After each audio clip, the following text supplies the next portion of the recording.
Hello everyone, কেমন আছেন আপনারা সবাই? চলে এসেছি আরও একটা রেসিপি ভিডিও নিয়ে। আজকের রেসিপি ওটস অমলেট। এই রেসিপিটা অনেক সহজ। অমলেট যেভাবে বানাই সেভাবেই বানাচ্ছি। এখানে পেঁয়াজ, কাঁচামরিচ, ধনেপাতা দিয়ে দিয়েছি, তারপর পরিমাণ মতন ওটস দিয়ে দিচ্ছি, তারপর এখানে অল্প একটু মশলা ব্যবহার করছি নুডলসের। এটা আপনার টেস্ট বারের উপর ডিপেন্ড করে, না চাইলে নাও দিতে পারেন। পরিমাণ মতন লবণ এবং তারপরে দিয়ে দিব 2টা ডিম। আমি যেহেতু 2টা ডিমের অমলেট করছি তাই আমি সেই পরিমাণের ওটস নিয়েছি। ডিম বেশি হলে ওটসও বেশি করেই দিবেন। তারপর এটাকে ভালো করে মিক্স করে নিব, একদম খুব সুন্দর করে মিক্স করে নিব যেন দলা পেকে না থাকে। সুন্দর করে অনেকটা সময় ধরে এটাকে ভালো করে মিক্স করে নিতে হবে। ভালো করে মিক্স করা হয়ে গেলে এটাকে আমরা ভেজে নিব। আর ভাজার জন্য আপনারা বাটার, ঘি, অয়েল, অলিভ অয়েল যেটা খুশি সেটাই ব্যবহার করতে পারেন।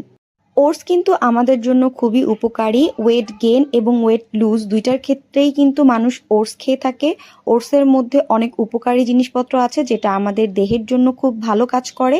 আমি প্রায় সময় ওটস দিয়ে অনেক কিছু বানিয়ে খাই। আপনাদের সাথে আমি ওটসের কয়েকটা রেসিপি আস্তে আস্তে শেয়ার করব। এখানে আমি আজকে যেহেতু ওটসের অমলেট বানিয়েছি সেটাই আপনাদের সাথে শেয়ার করছি। আমি ধাপে ধাপে এই যে অমলেটগুলোকে অল্প অল্প করে দিয়ে ভেজে নিচ্ছি।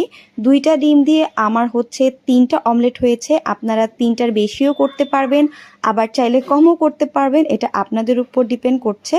এখানে আমি ধাপে ধাপে এই যে ওটসগুলোকে ভেজে নিচ্ছি।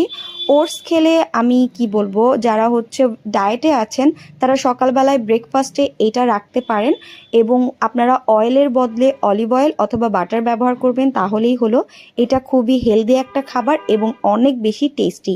তো আপনারা আপনাদের ব্রেকফাস্টে এরকম ওটস অমলেট রাখতে পারেন, ট্রাই করতে পারেন। এবং কারা কারা সকালে ওটস খেয়ে থাকেন কমেন্ট করে জানাবেন।